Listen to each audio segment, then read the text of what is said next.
A football stadium in Iran today witnessed history being made. Celebration is in the air, and not just because of the country's outstanding performance in the World Cup qualifier match.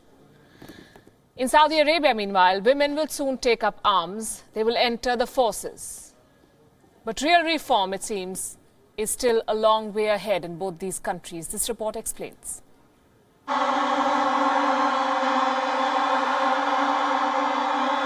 For the first time in 4 decades, Iranian women entered the country's national football stadium.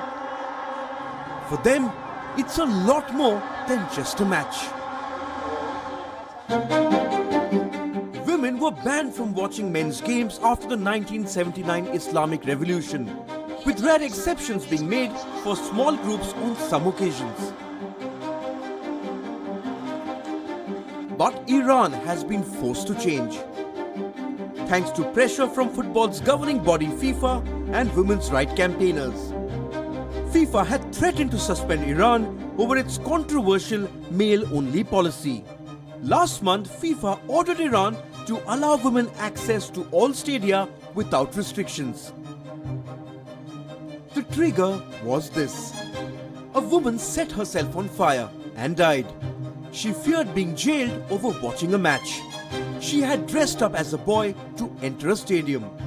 Her story went viral. She was called the Blue Girl. Faced with bad press and FIFA warnings, Iran has complied. But not everyone is impressed.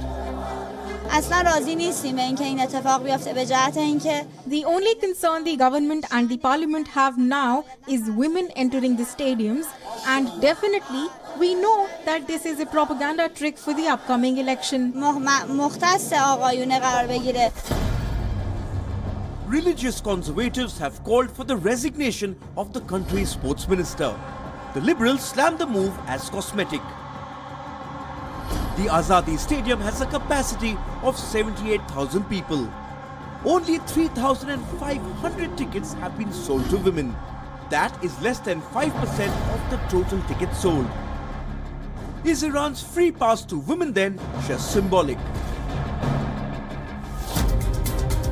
Not too far away, the same question is being asked in Saudi Arabia. Another landmark decision has been announced. Women will now be allowed to serve in the armed forces. They can serve as private first class, corporals or sergeants. The Saudi Foreign Ministry has called it the latest step towards empowerment.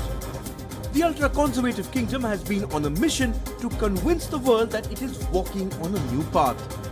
One that leads to women being granted more rights and greater freedom.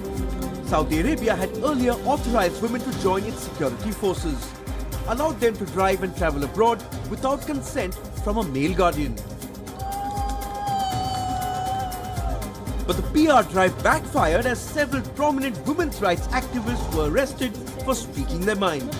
There is no denying these countries are ushering change, but most of it is in letter, not in spirit. Bureau Report, Wion, World is One.